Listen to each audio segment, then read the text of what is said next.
that, boys and girls? How are you today? Are you okay? Should we do a thumbs up for a little zing energy? Are we feeling creative? Well, today we're going to get creative ideas from this wonderful book. Can you remember Emily Gravett's The Odd Egg? Do you remember the story? It's about Duck, who finds a very odd looking egg, doesn't he? So what happens? Come and have a look at the pictures with me and we'll remember what happened in the book. So Duck, in the story, found an egg. Well, this is a real duck, can you see? Because I wanted to tell you that real ducks are also born of eggs. So here we have a duckling coming out of a real duck's egg. And there's the mummy duck with the baby ducklings. So, who else was in the story that came out of an egg? Can you remember? Who's that? Absolutely. At the end, out of Duck's odd egg came a crocodile. Just like that.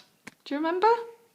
So, real crocodiles also are born of eggs. And we have another animal here. Who's this? Recognize him? See, coming out of the egg, that's a baby snake. Yes, absolutely right.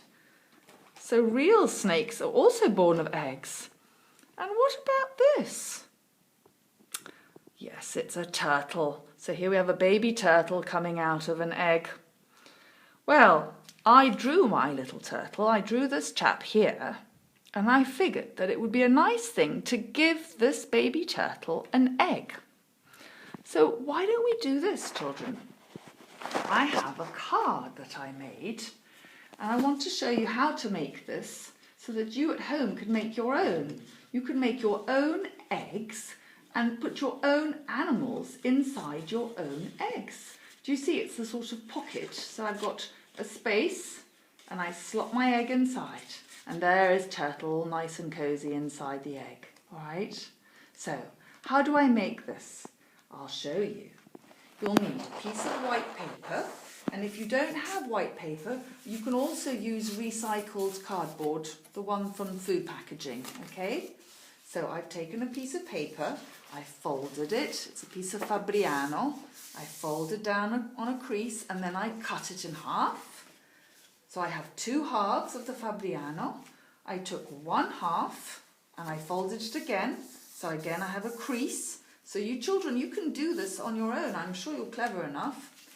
Then I have a prepared stencil. This is an egg shape.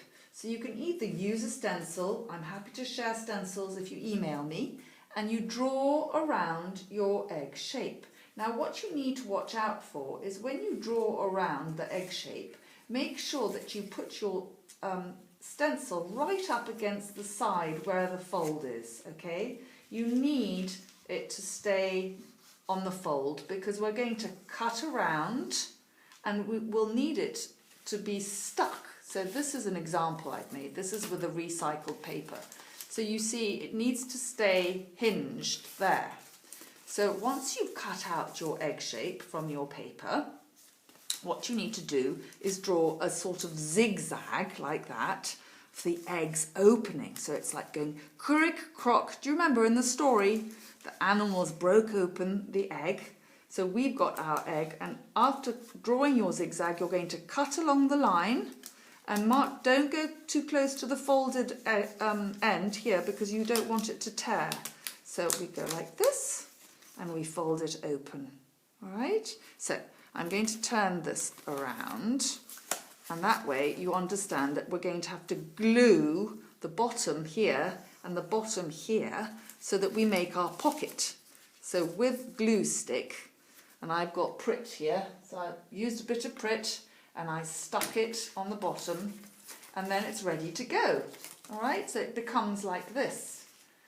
So the piece of paper that I have left over is what I'm going to do, what I'm going to use to make the egg shape itself, the stencil. So I can draw freehand and I can cut it out and draw an animal and stick it on and then put it inside.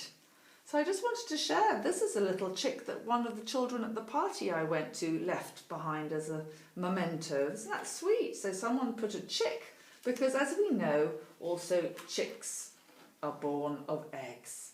And that's what we use when we celebrate Easter. We use eggs to celebrate the fact that Easter time is the beginning of new life. And we make our eggs all colourful. And we have a few ideas here. So I've got a recycled paper idea, which I used by folding pieces of newspaper. And then I used a hole punch, and I punched lots of holes in a piece of folded newspaper, and I got these little bits of sort of coriander paper. Okay, so on my card, I first of all coloured in the card, and then I used Vinaville glue. So I used my Vinaville like this with a paintbrush and a little touch of water, and I basically, after having coloured it in, I glued it on, all right? Then I used a hole punch, again this wonderful chap, be careful children, mums and dads might need help, and I made a few holes and I threaded through some old ribbon that I had in my present drawer. So that's one idea that you could have fun doing. The other ideas are using the corrugated paper like this. And what I'd like to invite you to do is think about the different sequences of colours. You see, you can make patterns by repeating 2 or 3 colours at a time. Okay, so I used a Q-tip to make these round circles, and I repeated 4 colours and 3 colours, and this one here is a bit of an optical illusion. Okay, so boys and girls, I really look forward to seeing your work. Do send me photos, and if you need any instructions or stencils, I'm happy to share via email. Have a wonderful Easter, and I'll see you soon next story and next Get Creative with Joanna. Bye for now.